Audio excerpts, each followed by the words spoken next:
Alabama looked. 24-3, they lose to Oklahoma on the road. Milroe was 11 of 26, 164, 3 interceptions. The blocking, the tackling was not great, but the blocking on the offense was horrible. Tight end, tackle communications, wide receiver blocking, which has been fairly good this year, was not good. And then Milroe's decision-making. Of all that mess, where do you start looking at Alabama losing to Oklahoma 24-3? So I went back, I watched it. Every time I watch, I jot down little hit chart, little notes of things that are standing out.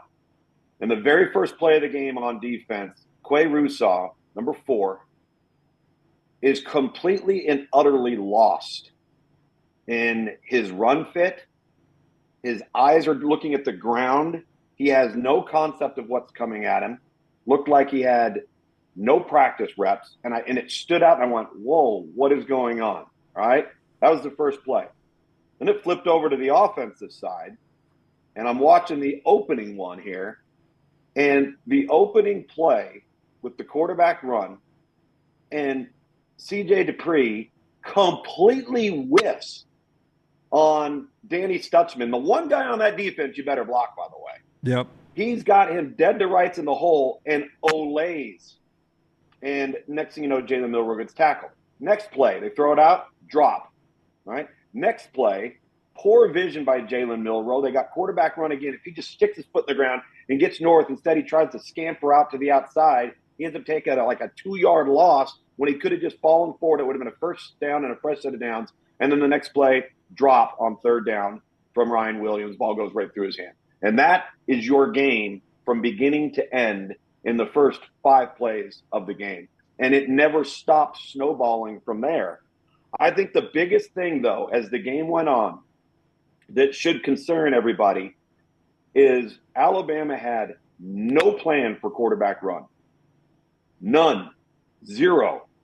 And I started going back, and I said, when was the last time Alabama had to play somebody who could run at quarterback? And it was Lenora Sellers. Well, how many weeks has that been now? Yep. Right?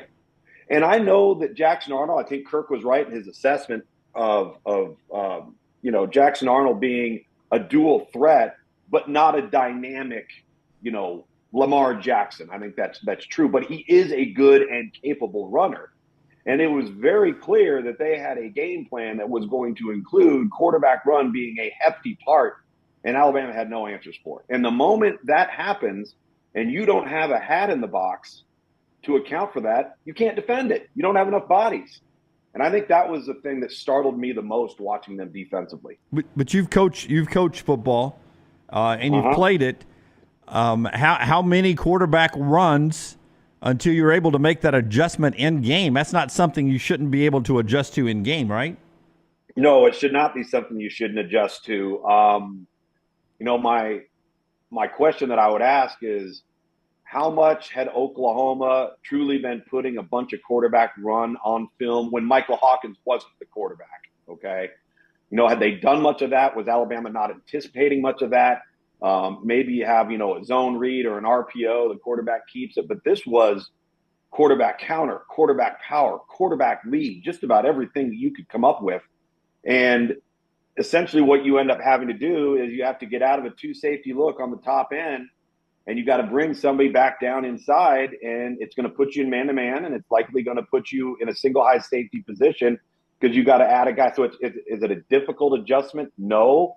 But if they're throwing a bunch of stuff at you that maybe you weren't prepared for, and I can't imagine they weren't prepared for it, then it's going to be problematic. And there was clearly not an answer through 4 quarters. Yeah, Oklahoma had a bye, so they could put in some new, counter options and all that kind of stuff that they wanted to. But to me, in something, I know quarterback run is not simple, and I know quarterback, halfback running, tandem options, decisions, reads, and all that, not simple, but it's something you practice in football. You've used it at some point this year, specifically against Vandy. To me, as a layman sitting at home with no X's and O's background, it looked like Brent Venables said, talent-wise, we're closer to Vanderbilt on offense with all of our wide receiver injuries. than we are to anybody else Alabama's played. Let's look at what Vanderbilt did against them, and let's do a little bit of that. And Jackson Arnold put on his Diego Pavia outfit for Halloween and went out there and Diego Pavia'd Alabama to death on Saturday night. This is what it looked like to me. If you'd put him in black and gold, I'd say, man, I'm watching the Vandy game again.